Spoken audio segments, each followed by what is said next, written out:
Welcome back to the Snarky in the Suburbs podcast. So much fun stuff to talk about. I've been on vacation, so we're going to talk about my vacation, but not basic stuff like, we stayed at this hotel. No snarky stuff. That's exactly what we're going to talk about. We're starting off strong with a letter. Actually printed out one. Then I have an observation.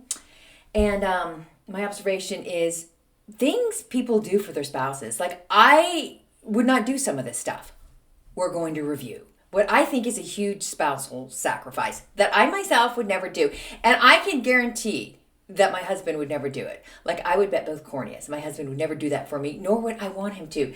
Then in the peeve department, it's different vacation stuff. Basically, the peeve is me. Like, why am I doing this? What's wrong with me? That's my peeve. And in the confession department, from the Snarky Confessional, bad decisions I've made at waterparks. You're like, that doesn't sound fun. Well, I mean, it's not, some of it's not fun, but we need to go into it. But first, let's start with the snarky letter. This one's kind of juicy, and my advice, I don't know if you're going to agree with it, so be sure to weigh in. I know in Spotify you can leave comments. If you're watching on Apple and you can't, just go over to YouTube and leave a comment. It's super easy. Okay, here we go.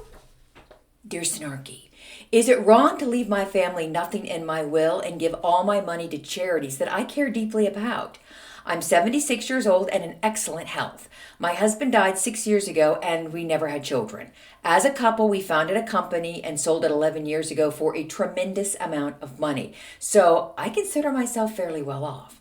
My husband was an only child, so he has no living relatives that I know on his side.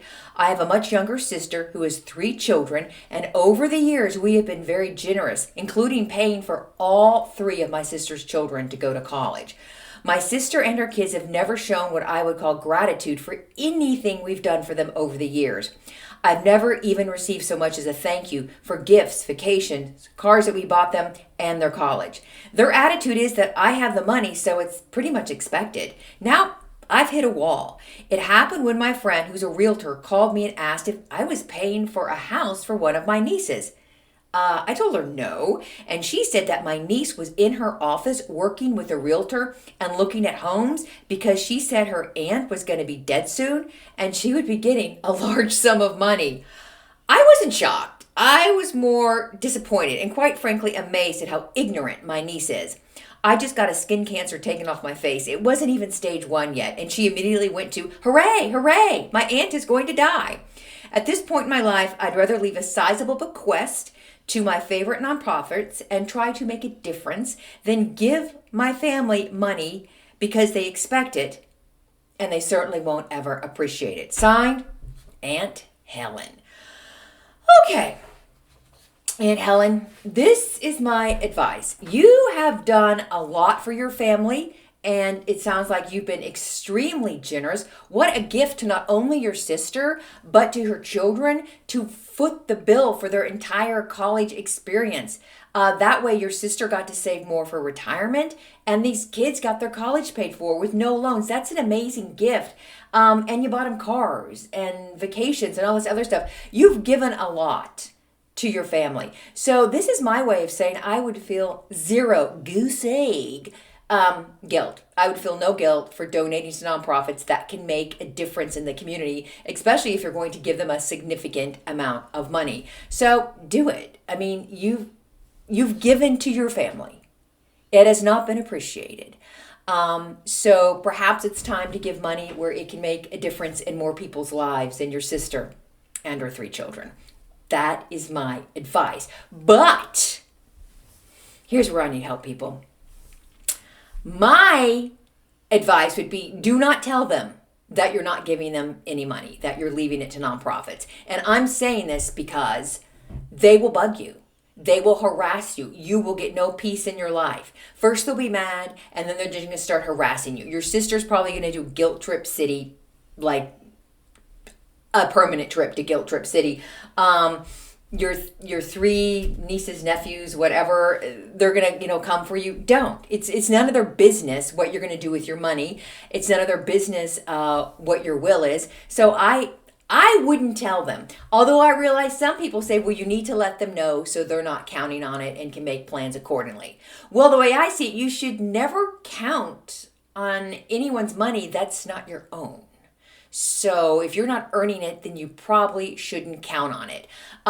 So I wouldn't say anything, just so you can, live in peace and not have them haranguing you, because I guarantee you, you will be harassed. So my advice is, God bless for you giving money to nonprofits that you care deeply about, that can make a difference in the community. You are making a lasting impact on the community, and just being like, I've done enough for my family, and when I pass, I would like my money to go to the greater good.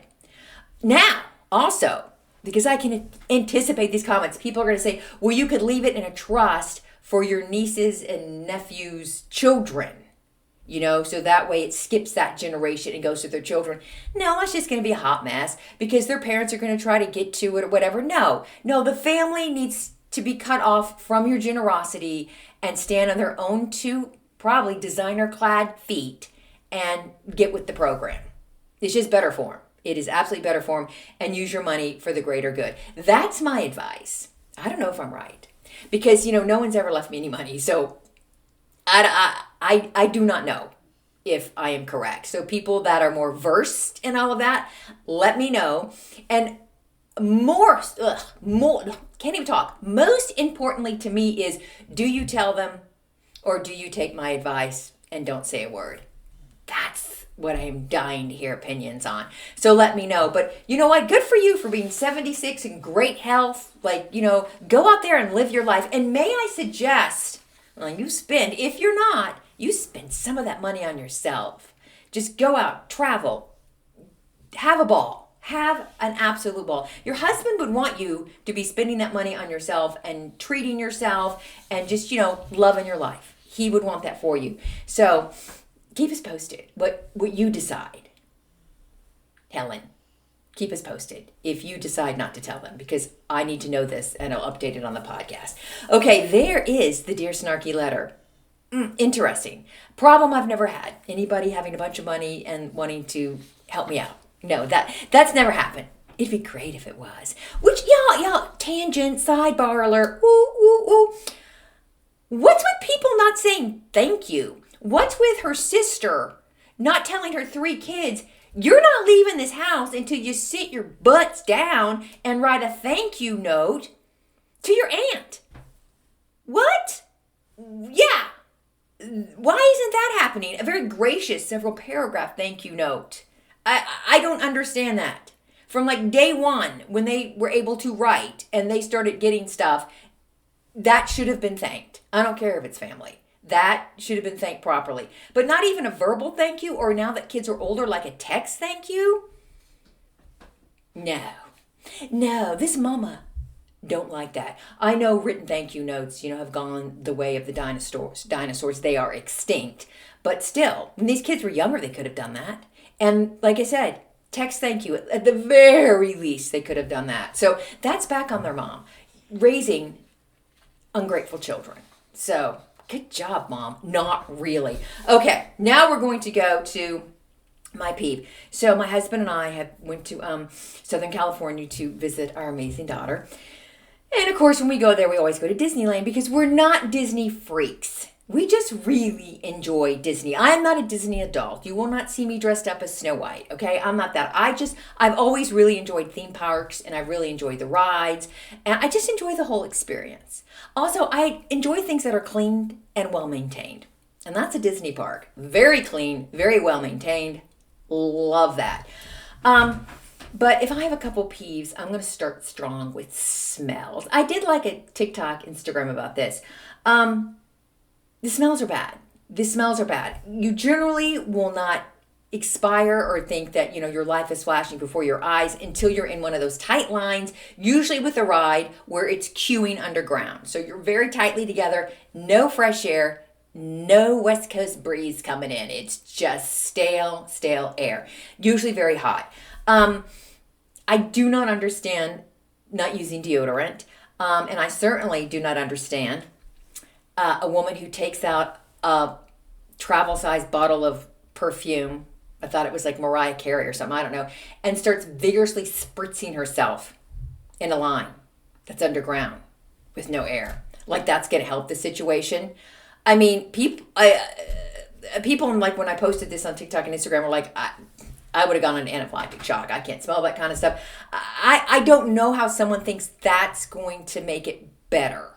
I do not understand that. It was bad. It was bad. I mean, basically I felt like I was fighting for my life. I mean, it was like so bad. I'm just like, why?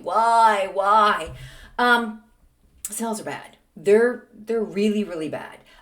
Luckily it's really only in a confined space. But what this woman needed to do is to go on the water ride and get totally soaked to get that off of her. I'm just like, come on, people, common sense. Why? Also, sidebar. Why do people wear perfume? Like a lot of perfume. I even see like social media influencers, the young, beautiful women, like they're layering on their perfume. Yuck.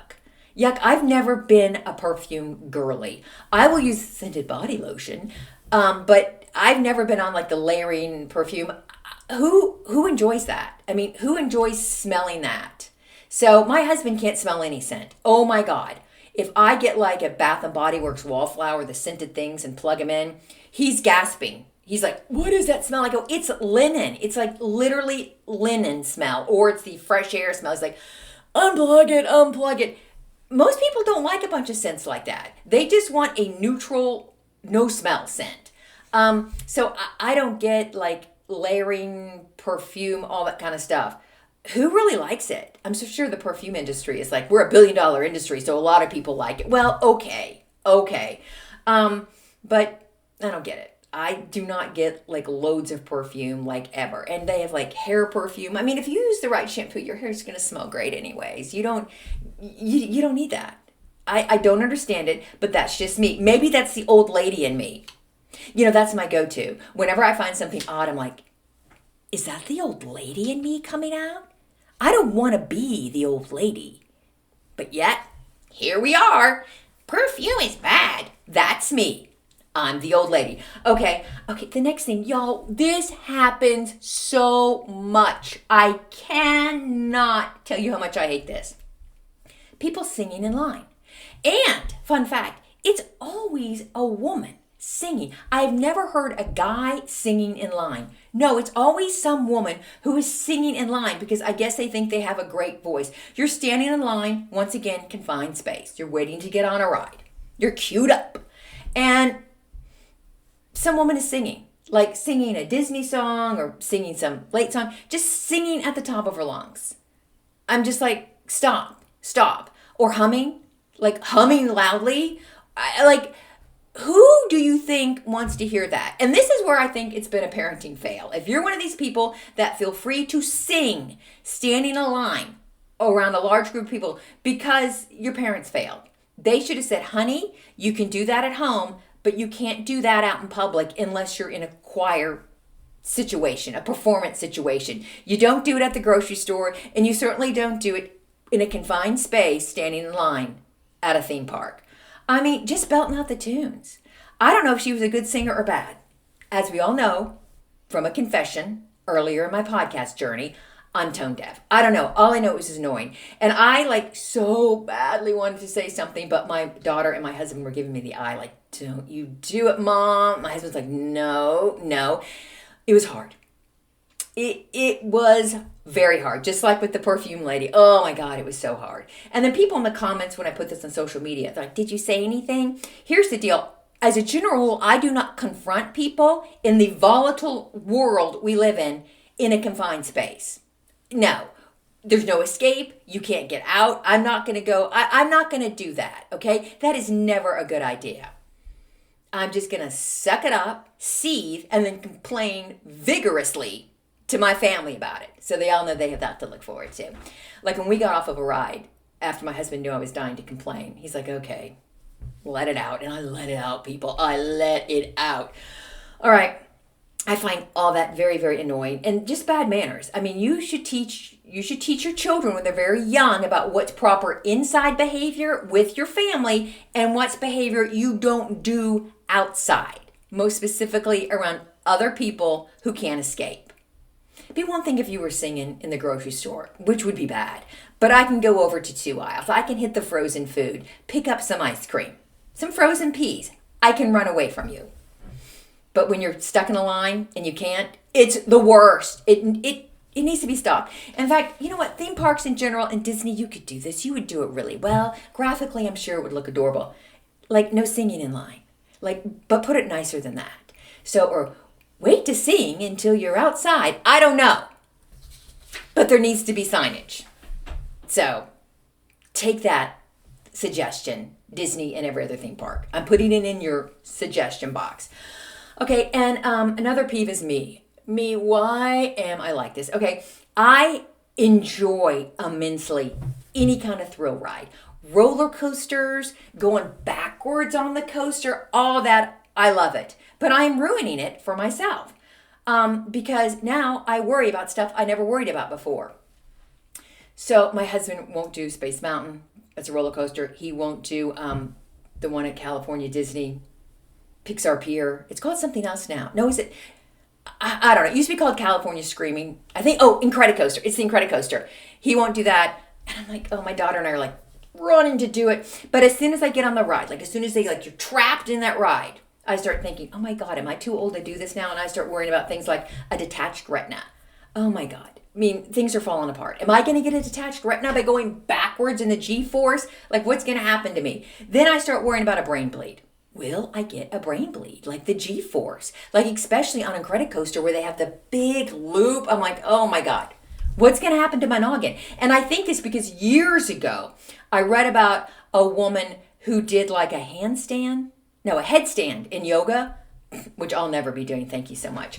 And she got a brain bleed. It's like, you shouldn't do those. Like, and all the weird stuff about your neck. Like, be careful with your neck because you can sever something. So I'm screaming on the rides now, but not because woo, ride, because like, oh my God, I'm praying to the Lord, please may I not get a detached retina or a brain bleed. Please, please, please. And then I always think I have a stroke. Y'all, this is so bad. When I get off a ride, like a thrill ride, I get out my phone, put it where I can see my face, and then look and make sure my pupils are evenly dilated. So like, am I good? Is my brain okay? Are my pupils evenly dilated? Yeah, that's me now. And I'm a peeve. Why? Now you could say to yourself, well, woman, just quit going on those rides. But I don't know. It's just like I can't. I just am not ready to give that up. My husband never liked him. So like he never really went on him. Me, I'm like, I don't want to give it up. I don't want to admit that I'm like, maybe too old for that. I want to do it. I want to go backwards. I want to scream and put my arms in the air at Space Mountain. Maybe I have. I don't know. But I'm peeved at myself. 100% peeved. In fact, you know what I'm going to do? The next time I go for a physical, I'm going to ask the doctor. And go, can I still do this? Am I risking my life? Am I risking a brain bleed? Am I risking a detached retina? Because nothing's going to ruin a trip to Disneyland like a brain bleed, And then, and then not only do I check my eyes, see if my pupils are evenly dilated immediately after the ride, but then like every couple minutes for like an hour, I'm like, evenly dilated with my phone, evenly dilated. It's crazy. I need to stop. I'm peeving myself, people. I am self-peeving. All right. Now I gotta take a drink after that. And y'all, I'm always drinking Diet Coke. I don't want anybody to think I'm drinking anything that's like, alcoholic. I would not do that. I'm not a drinker. People tell me I'm missing out on fun. I don't think so. Okay. This is my observation, and I'm going to file this observation under the category of I don't love anyone this much. I don't love anyone this much in the whole wide world. I don't love my husband enough. I don't love my kids enough. I don't love my pets enough. Y'all, if you're on YouTube, you can see my dog, and what a beauty she is. Look at that little baby. Can you believe we got her at 7 months and she'd never been out of a shelter? Like she was born in a shelter. When we brought her home, she didn't know how to climb stairs. I mean, any noise freaked her out, like TV, dishwasher. But look at her now. She's so cute. Okay, if you don't believe how cute my dog is, go on YouTube and you'll be like, oh my. Sherry was correct. That is a cute dog. All right, so moving along. This is my I don't love anyone enough observation. So I read that there was this dude, And he'd been married 27 years, and they had went to the movie and brought popcorn home. And then the wife is at home with a popcorn bag from the movie theater. Lesson, you should have dumped it out. So, and it was buttery or something. She drops the bag, and then she didn't know that her ring, because her hands had gotten greasy from the butter on the popcorn. It's not butter. Let's just call it what it is, grease. And her ring fell off, but she didn't know, I think, until the next day. And they had thrown away the bag of popcorn, not knowing her rings were in it. I think it was both her engagement ring and wedding ring. And then the trash truck had come. So they figured that's what happened. So her husband of 27 years, goes to the dump and goes through, let me get this right, 18 tons of organic waste. Since it says organic waste, does that mean no, it wouldn't be feces, because that would go a different way, but it could mean dog poo, to find her rings. If this ever happened to me, I would be like, let's just go buy a new one. I mean, all that stuff's insured. I mean, if you've had a ring for 27 years, you got your money's worth out of it. Plus, I saw them, and I don't know, they weren't that attractive. I mean, you know how your rings look like the year, like you got married in, like the time period? I'd have got new ones. But no, I don't love anyone enough to go dig around in 18 tons of organic waste to find a ring or two rings. Like, one, the wedding band, let that go. You know, they're not that expensive, people. The diamond, I'm sorry. Couldn't do it. Like, no, could not do it. Maybe if it was life and death, like if you don't find this ring, it has secret superpowers and it's going to save the world, I'd go dig through, I guess, 18 tons of organic waste. But I'd have to think about it. I'm like, well, maybe it's a sign that we just need to let the world go. I could not do it. The guy said he wore gloves and protective glasses or whatever. I'd have to have on a full astronaut suit with air conditioning, purified, filtered air. No. This dude, though, did find the rings that day when he went to dig for them, because this is so disgusting. He recognized some sausages that they had put in their trash. He's like, those look like sausages we put in our trash. I'm glad they were indeed sausages, because, a lot of things can look like sausages. And he found one of the rings, and then, I don't know, later on that day found another one. Couldn't do it. So my family, I don't even have to say, you've been put on notice that I will never dig through 18 tons of organic waste for something, because you know what? They probably already know that. Can you imagine? Would you do that? The ring's insured. It's part of your homeowner's insurance. Just go get a new one. Plus, diamonds. They've plummeted with lab-grown diamonds. The diamonds used to be precious or whatever. Now, because they're grown in a lab, and they're exact same as a diamond. But I know people come in the comments and tell me they're not. Just go get another one. Yeah, but there's that. I wouldn't do it. Would you do it? I need to know if you would do it. I need to know if I'm just a selfish human being, or if I'm no, lady, 18 tons of organic matter, not happening. Now we're going to go to my confession from the Snarky Confessional. Y'all, this confession starts, it starts off sad, because this really happened. Let me preface. So, you already know from my peeve that I love thrill rides. I love a water park. I would buy special swimsuits for the water park. You got to have a one piece that's sturdy. And then I would always wear a swim skirt, because, I just want one, okay? I need the extra coverage. I don't want to have to worry about mooning anybody. So I would always wear a pull, buy a separate swim skirt and pull it up. So you've got the coverage from the swimsuit, and then you've got extra butt coverage from the swim skirt. I had it down. Love water parks. But I have made some bad decisions at water parks. We're going to start off one that was very, very tragic. There was a water park in Texas called Schlitterbahn. Then it expanded to different parts of the country. I grew up going to the Schlitterbahn in New Braunfels, Texas. So much fun, so many memories. And then I took my kids when they were little to the Schlitterbahn. Then when we moved here, a Schlitterbahn opened. I'm like, oh my God, so much fun at Schlitterbahns. And they had what at the time was the world's tallest water slide. It was called Barucht. It opened in 2014, closed in 2016. So grand opening of this water slide, my daughter and I are there. My son, who was 14 at the time and has, was into engineering, at 14, what can I tell you? He takes one look at the thing. I'll never forget this. He looks up, walks kind of down, looks at it. And he's like, not a chance. I'm not going on that. Not a chance. And my husband just won't do stuff like that. So they went off their merry way. My daughter and I, we're going to ride this thing, and we're going to ride it again and again and again. So, and we rode it for 2 years. Like for 2 summers, we were all over that thing, all over it. So, it was 168 feet. Lots of stairs to get up. The PR stuff said it was like taller than Niagara Falls. And the plunge was, let me see, it was the world's tallest water slide, standing at over 168 feet. And it was a 17-story plunge. Like you're just plunging down. How you got into your little raft was weight. So they had to have so much weight in every raft so people wouldn't like fly out. So they'd weigh you, and then they'd group you according to weight. So I wanted to go on this ride so bad that I suffered the embarrassment of my weight being called out. They put you on a scale, and like carnival barkers, they are barking out your weight because like, all right, she's at like 162. We need like a 75-pound kid. I mean, they're doing the math to make sure there was enough weight in the raft. So I remember the first time they barked out my weight. My daughter, oh my God, she's in middle school at this time. My daughter looks at me and she goes, Mom. And I'm like, I go, I'm sure those aren't professionally calibrated scales. And she's like, but still, Mom. I'm like, shut up. So, whatever.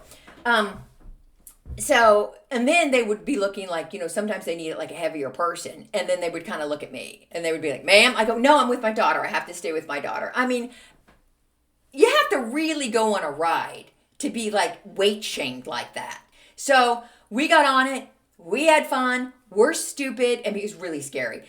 It was, we loved it because we're idiots. So in 2016, 2 years later, this is like so tragic. And I will not go deeply into the details. You can Google it. This young boy lost his life. He just, this little kid was on it. And he literally flew off the ride. And it was terrible. A huge lawsuit ensued, and thank God for that. And then 2 other women were on the ride with him, and they got hurt. But they're fine. But it was horrible. It was like so tragic, and then it was awful. And then my daughter and I were like, I can't believe we went on that ride. Except my daughter's like, I can't believe you let me go on that ride. And I'm like, I can't believe it either. Okay, I cannot believe it either. It was just terrible. So I've always been scared, as one would be, of water slides after that, which were a great joy in my life. And the Schlitterbahn then closed, and I think the Schlitterbahn perhaps went into bankruptcy. Oh yeah, I think it was sold to another company. But yeah, that was like so scary. Then we're at Volcano Bay. It's at Universal Studios. It's their theme park. Now I'm thinking anything that's Universal or Disney, I feel safe because I'm thinking they have engineers, they are checking stuff constantly. Like I was smart enough when like the little fairs would come to like our towns. I told my kids, no, you're not getting on those rides. Sorry, not going to happen. No. So we're at Volcano Bay and they have this ride and it is a body plunge and it is a vertical 168 feet drop. So, it's a vertical 125-foot drop. So you get into a tube and then a trap door opens and you are just plunged down. So my daughter's like, Mom, we got to do it. I'm like, oh, I don't know if I can. But kids, they're masters at guilting you into stuff or like persuading you. Mom, I really want to do it. Do it with me. My husband's like, nope, not going to happen. So we have to walk up more than 200 stairs to get to the top, so we can get in this tube and go down. So, of course, she's tiny. She runs up the stairs, jumps in a body slide like it's a glass enclosed tube. You're like, like you're a dead person, hands like over, crossed over your chest and stuff, and plunge down. So I get there. I can't. I'm thinking of all the terrible Baruch stuff. I still have like huge amounts of guilt about that. I still think about that family a lot. Such a tragedy. And I'm like, I don't think I can do it. And, but then I'm like, I got to do it. And the guy goes, are you going to do it, ma'am? He goes, and then he goes, your daughter said you wouldn't do it. I'm like, oh, my daughter's smart. Then, he said, you can just walk down. You're going to have to walk down if you're not going to do it. And then I look at all those stairs, like this 200 plus stairs. And I'm like, I got to do it. I got to do it. So I get in that tube. And at one point I'm like, am I too big for the tube? Because it is squishy, people. It was squishy. And I go to the guy, I think I'm too big for the tube. He's like, no, we just don't want you to move a lot. So that's why the tube's so tight. I'm like, okay. All right. So I get in that tube, cross my arms in front of me, trap door comes out. I start plunging. What was it? The 125 feet. And then you just like hit the water. So, I mean, I like scream the whole time, like just scream, like, why am I doing this to myself? Scream the whole time, hit the water, come up. There's a lifeguard, just because in the pool, drag my carcass out. And the lifeguard looks at me and he's like, yeah, your daughter said you do it. He goes, but I was talking to the lifeguard at the top and he said you weren't going to do it. I go, and why did my daughter say I would do it? Because the lifeguard at the top told me, he said my daughter told him that I wouldn't do it. He goes, well, she thought about it and then she said, there's no way my mom's going to climb down all those stairs. Well, bingo, I wouldn't do it. It was even before I had my janky knee. I just was like, no, that looks like a lot of work. I can't do that. I'd rather be plunged 125 feet through a tube that I believe I could get stuck in. So yeah, that's my confession. Bad decisions about water slides. Yet today, if someone said, let's go to Volcano Bay, which, is in Florida and I don't live there, I would be like, how fast can I get there? Like, so much fun. Would I do that ride again? I don't know. But also, they have pictures when you come out of all those rides. I think I've told you that on a previous podcast. The picture of me coming out of that ride, terrifying in its, I'm just going to say, the visual of me, my swim skirt is up. You know what? You're seeing business you don't need to see. It's horrible. Ugh. That was scarier. Seeing that photo was scarier than plunging 125 feet through a tube. Okay, I'm just going to tell you that. But yeah, I don't know why. I just must have something missing in my brain that I do that kind of stuff. And here's the thing, at the theme parks and the roller coasters, I worry about a brain bleed and a stroke or something, but water parks, I don't. But I don't know. It's the same kind of force on your body, maybe even more so. I don't know. Maybe I need to examine that more deeply. But that's my confession. Anybody want to go to a water park, hit me up. Let me know. I'm probably going with you. Okay. Now, y'all, summer's almost over.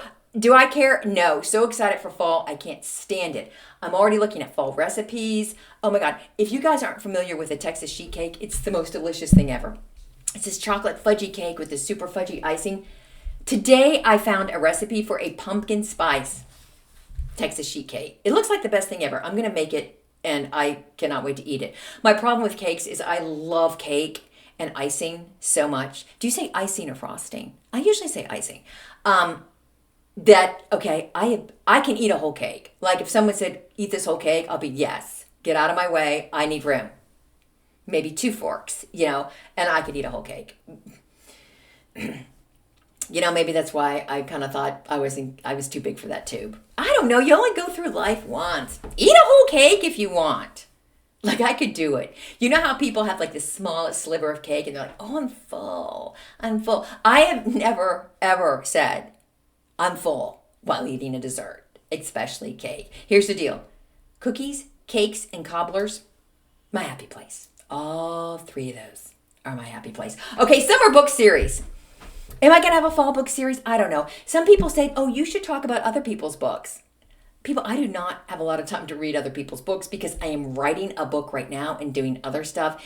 And it's super time consuming, as you can imagine. Oh, sidebar. You know how when you are going to be an empty nester and people tell you how lonely you're going to be and you're thinking, God, I'm going to have a lot of time not raising children and taking children places and all that other stuff with child rearing. No, I am busier. This has been the busiest time of my life as an empty nester. So freaking busy. And I don't know if nature abhors a vacuum, so you're never not going to be busy. I don't know, but it's crazy pants. It is absolutely crazy. I think about that sometimes. I'm like, I'm not raising kids. Why why do I have like no free time? I felt like I could read more when I was like raising kids than I'm reading now. And I love to read. But speaking of loving to read, y'all, we've talked about this book before. And like I've said, every podcast, if you don't like to hear someone repeat themselves, you're listening or watching the wrong podcast. Okay, this is Empty. So I started writing this when my daughter was in school in Southern California. I was there a lot. And then just like getting the Southern California vibe and like all like the moms and, you know, they all look like they could be in like Real Housewives of Orange County, lashes, all that kind of stuff. So I really wanted to get into that vibe, get into that mindset. And so I wrote this book. It's super fun. So these three women, they don't know each other, but they have no money. These women, if you knew them 10 months ago, you would have thought, God, they're successful. They got the life. But through no fault of their own, their life had hit the dumper. So they need money. So each woman decides to be a guinea pig at one of those drug trial clinics. And for research for the book, I did go to a drug trial clinic. I just toured it. I mean, I didn't, do a drug trial thing. But let me tell you something. When I was in the midst of raising teenagers and I would see those drug trial ads on TV, like, $9,000, 30 days, lodging, food. I'm like, maybe I need to do that. One, I'd like to have $9,000 and just like 30 days away from my family and my children. That sounds pretty good to me. So anyways, that was another reason I started thinking about that for the story. So they meet up. They're at a 30-day trial for a menopausal drug because the only thing they have left of any value is their ovaries. So they decide that they're going to join forces and like go after the people that have wronged them. It is so much fun. You will fall in love with these women. It's about the power of female friendship and about the power of revenge, because I'm someone that likes payback, comeuppance, and revenge. They aren't all three the same thing, because someone's in the comments once go, that's all three the same thing. No, nuances, people. Let's think about nuances. So yeah, you will enjoy the ride, and it is indeed a wild ride. So it's Empty, and it says, hell hath no fury like a menopausal woman scorned. That's true. Once you reach a certain age, your bullshit meter, it's like at 0. I mean, you're just like, forget about it. Come on. That's not being a Karen. But there's a lot of stuff you'll suck up and take when you're younger, because I guess you have to. But like now you got nothing to lose. Like at my age, I got nothing to lose, okay? I don't know if I could have done this podcast 10 years ago or even 5 years ago, okay? I still had kids, like in the trenches, college, whatever. I don't know. But now I'm like, I got nothing to lose. And my husband is retiring next year. And let me just tell you, then I definitely have nothing to lose. Because at this point, I can't say anything that would reflect poorly. Like, I don't want anything to I can't share too much about stuff because, his job. So, but when he's not working, gloves are off. I can hardly wait. I'm tinkling with excitement. But anyways, that's my book. Go check the show description and click the link. It will take you to Amazon, which is the Snarky universe. Audiobooks, paperbacks, audiobooks. Oh God, the audiobook's so good. And y'all, since I've been doing this podcast, my book sales have really gone up. And I just want to say, I know it's all from you, and I appreciate you so much, and I love that you're reading my books. It makes me very happy, and the people that say kind things about my books, I'm like, oh my gosh, I'm not worthy, and then I think, maybe you are. No, I mean, people are like so nice. It makes me want to be nicer. So I really appreciate that, so thank you so much. Podcast is over. I'm going to try to do another one this weekend, because, oh my God. So football season starts, college football season. My husband went to the University of Texas, the hugest UT fan. And here's what's going to happen. I'm going to talk about this more after the game. So I'm doing this on Friday. They're playing Ohio State tomorrow at 11 Central Standard Time. His mood is dependent on the performance of a college football team. If they lose, bad mood on Sunday, maybe getting out of it on Monday. He just starts reading all the stuff. If they even win, he can be in a bad mood. Like if they just barely won, or the team made stupid mistakes, or the coaches were dumb, or they need a new defensive coach or offensive coach. So basically the fall is it's the season of mood swings for my husband, solely based on how the University of Texas plays football. It's a lot, people. It's a lot. Okay, that's all. We'll talk about that more later. But thank you for listening. I appreciate it. And just remember, you're fabulous. So go out there and have a most fabulous day.